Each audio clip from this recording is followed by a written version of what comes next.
বন্ধুরা, আমার ছাদ বাগানে প্রত্যেককে স্বাগত। বন্ধুরা, আজ এমন একটা শীতকালীন গাছ নিয়ে এসে তার কাটাই ছাটাই এবং কিভাবে সেটার থেকে চারা করব, অনেকগুলি, একটার থেকে 10টি করব, সেটা সম্বন্ধে দেখাবো কী প্রক্রিয়াতে। আপনারা আমার থাম্বনেল আর টাইটেল দেখেই বুঝতে পেরেছেন। হ্যাঁ বন্ধুরা, এখন বর্ষার প্রারম্ভ, প্রায় জ্যৈষ্ঠের শেষ, আষাঢ় শ্রাবণ বর্ষা, তাই এই সময় যদি চারা করি সেই গাছটি, তাহলে সুন্দরভাবে লেগে যাবে এবং আমি কৃতকার্য হব। হ্যাঁ বন্ধুরা, পয়েন্টসেটিয়া শীতকালীন গাছ, ফুলে ফুলে ভরে থাকে। দেখুন এখনও দু একটা রয়েছে এত গ্রীষ্মের মধ্যে। তা এখন থেকে যদি চারা করি, আমি সারা শীতকাল অনেকগুলি গাছ পাবো, যেগুলো আমার ছাদ বাগানকে সুসজ্জিত করে রাখবে আর ছাদ বাগান আলোকিত করে রাখবে। তাই আমি কিভাবে চারা করি এবং কিভাবে মাটি তৈরি করে প্রতিস্থাপন করব, সেটা দেখাবো। আপনারা সঙ্গে থাকুন। বন্ধুরা, এবার কাটিং করব। তাহলে লাগবে একটা পুনার আর একটু স্যাভলন দিয়ে এটাকে আমি বিশুদ্ধিকরণ করে নেব, কারণ বর্ষাকাল, তাছাড়া ফাঙ্গাসের আক্রমণ হতে পারে। এটা ব্যবহার করিনি অনেক দিন। এইভাবে আমি পুনারটা বিশুদ্ধিকরণ করে নিলাম স্যাভলন দিয়ে।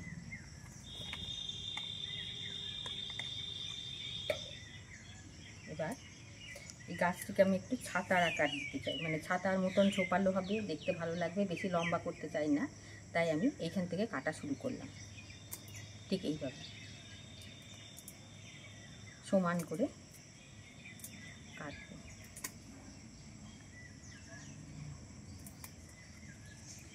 দেখি কতগুলো চারা করতে পারি এর থেকে।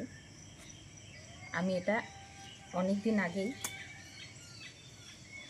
এক ছাদ থেকে, আমার মেয়ের বাড়ি গেছিলাম, সেখানে ছাদ থেকে একটু ডাল সংগ্রহ করেছিলাম দেখার জন্য যে হয় কি না এর থেকে চারা।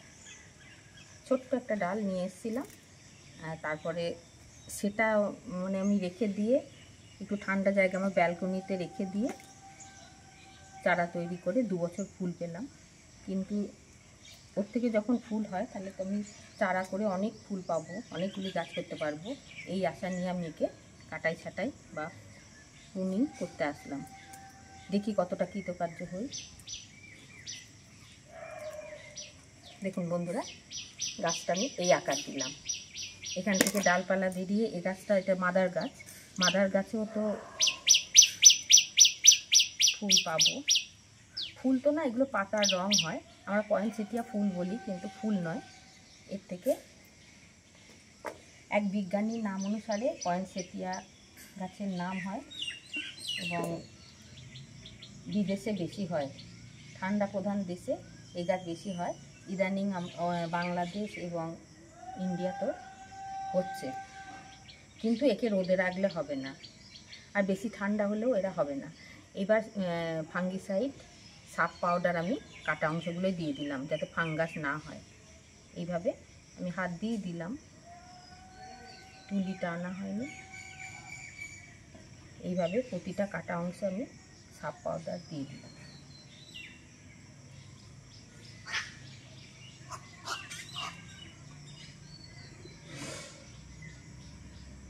এটাকে আমি ব্যালকনিতে, যাতে সূর্যের আলো পায় এবং এতটা হিট না পায়, তার জন্য আমি ব্যালকনিতে রেখে দেবো। আবার শীত যখন পড়বে, ঠিক অক্টোবরের লাস্টের দিকে আমি একে ছাদে আনবো ফুল পাওয়ার জন্য। আচ্ছা বন্ধুরা, আমি ততক্ষণ কাটিং করে নিই, আপনারা সঙ্গে থাকুন। বন্ধুরা, ওই গাছটার থেকে আমার এতগুলো কাটিং হলো, দেখুন 10 থেকে 12টা কাটিং হলো। এই 45 অ্যাঙ্গেলে আমি কেটে নিয়েছি এইভাবে। এবার এগুলোকে আমি এই সাপ পাউডারে জল করে রেখেছি, এই দেখুন সাপ পাউডারের জলে কিছুক্ষণ ডোবানো থাকবে, যতক্ষণ আমার মাটিটা প্রস্তুত না হয়। এবার আমি মাটিটা প্রস্তুত করি। আপনারা দেখুন, এখানে বাগানের মাটি এরকম ঝুরঝুরে প্রায় দোআঁশ মাটি আছে। পয়েন্টসেটিয়া গাছের জন্য দোআঁশ মাটির প্রয়োজন, তাই দোআঁশ মাটি আমার আছে তৈরি করায়। তবু আমি মাটিটাকে ঝুরঝুরে করার জন্য, যাতে শিকড় দ্রুত বৃদ্ধি পায় এবং গাছ না মরে, চারাগুলি না মরে, তার জন্য করব একটু এই বাগানের বালি, নদীর বালি মিশিয়ে দেবো, আর একটু ঝুরঝুরে করবো। নদীর বালি দিয়ে দিলাম, মিশ্রিত করলাম এর সাথে। এইভাবে দেব 1 বছরের পুরনো গোবর সার, দেব 1 বছরের পুরনো পাতা পচা সার। ছাদ ঝাড় দেওয়ার যে পাতা থাকে আমার এতে, ছাদে ঝাড় দেওয়ার পর সেগুলিকে আমি বস্তায় করে পচতে দিই, তারপর সংগ্রহ করে রাখি আমার সব গাছের জন্য। আর ট্রাইকোমা ভিরিডি আছে, মাটির যাতে ফাঙ্গাস না হয়। প্রত্যেকটাই আমার জৈব উপাদানে তৈরি। ট্রাইকোমা ভিরিডি 2 চামচ মতো দিয়ে দেবো, ফাঙ্গাস মুক্ত করবে আমার গাছপালাকে। মাটির ফাঙ্গাসগুলো 2-2.5 চামচ মতো দিলাম। এইবার ভালো করে মিশিয়ে নিয়ে এগুলো, এই মাটি ঝুরঝুরে দরকার পয়েন্টসেটিয়ার জন্য। আর যে টবে বসাবো ওয়েল ড্রেনেজ যুক্ত টব দরকার, যাতে জল জমে না থাকে, জলটা সহজেই বেরিয়ে যায়। আর শিকড় যাতে বিস্তার হয় শিকড়ে, তার জন্য মাটিটা ঝুরঝুরে দরকার।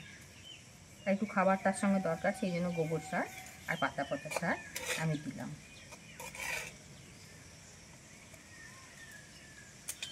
মাটি তৈরি হয়ে গেছে।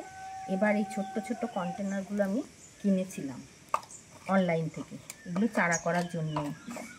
অনেকগুলো কিনেছিলাম, আর কটা দেখতে পাচ্ছি না কোথায়। এইভাবে কিনেছিলাম, এর জন্য করবো, এগুলোতেই প্রতিস্থাপন করব। অনেকগুলোই রয়েছে দেখুন বন্ধুরা, এতেই প্রতিস্থাপন করব। ফুটো কড়াই আছে।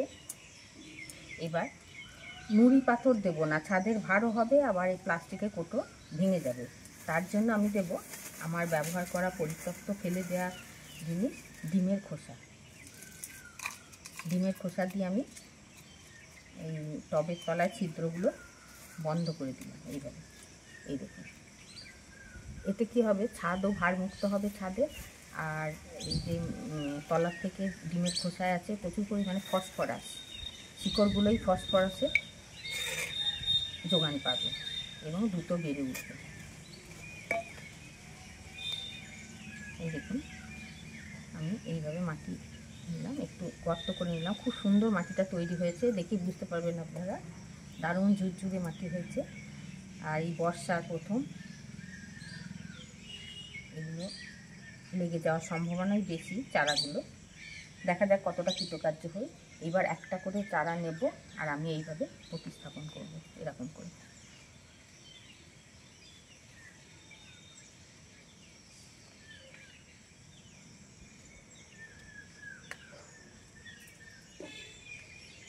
আর এই আগাটা কাটা অংশটা একটু ফাঙ্গিসাইড সাপ পাউডার দিয়ে দিলাম।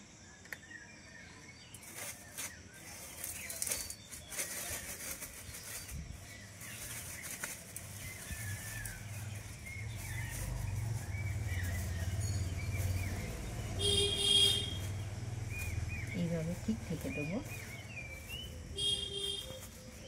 এই দেখুন, এইভাবে ঢেকে দেবো। তারপর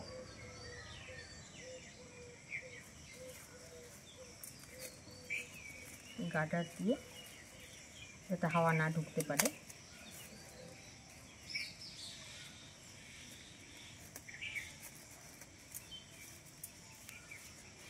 এরকম করে দেখুন বন্ধুরা। এইভাবে আমি প্রত্যেকটা এই ছোটো ছোটো কন্টেনার আছে, মানে টব আছে ছোটো ছোটো, এই যে 2 ইঞ্চি টব, এগুলোতে আমি মাটি দিয়ে এই চারাগুলি প্রত্যেকটা প্রতিস্থাপন করব। এইভাবে যদি আপনারা করেন বন্ধুরা, তাহলে কৃতকার্য হবে। এইভাবে শক্ত থেকে আমি প্রতিস্থাপন করে ছোট্ট ছোট্ট কন্টেনারে।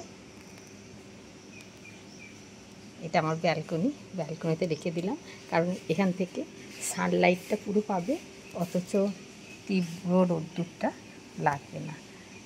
প্লাস্টিক ঢাকা দেওয়া হয়নি, প্লাস্টিক জোগাড় করে আমি ঠিক এটার মতো প্লাস্টিক ঢাকা দিয়ে 15 দিন হাত দেব না। এইভাবে থাকবে, মাঝে মাঝে একটু করে জলের ছিটে দেবো। হ্যাঁ বন্ধুরা, বলা হয়নি, জল দিয়ে দিয়েছিলাম, জলটা কাছে ছিল না, প্রতিস্থাপন করে গোড়ায় অল্প পরিমাণে আমি এতে জল দিয়ে দিয়েছিলাম। দেখা যাক, পরে আবার আপডেট দেবো আমি কেমন হয়। পাতা বেরোনোর পর আমি আপনাদের আপডেট দেব। খুব সুন্দর লাগছে দেখুন, সূর্যের লাইটটাও পড়ছে, আবার তীব্র রোদ্দুরটাও লাগছে না, হাওয়া বাতাসও পাচ্ছে। আর ঠিক এই বর্ষা প্রারম্ভেই আপনাদের এই কাজটা করতে হবে। যদি ভিডিওটা ভালো লেগে থাকে তাহলে লাইক, কমেন্ট, শেয়ার করে দেবেন। আর কী ধরনের ভিডিও আপনারা দেখতে চান আমাকে জানাবেন। এই পরিচর্যা বা শিক্ষণীয় ভিডিও আমার ছাদ বাগান সম্পর্কে আমি সেটা দেখানোর চেষ্টা করব। আর কতটা কৃতকার্য হই আমি 15 দিনের পর আপনাদের একটা শর্ট ভিডিও দিয়ে আপলোড করব, দেখলে। আর এতক্ষণ আমার সঙ্গে থাকার জন্য অনেক অনেক ধন্যবাদ।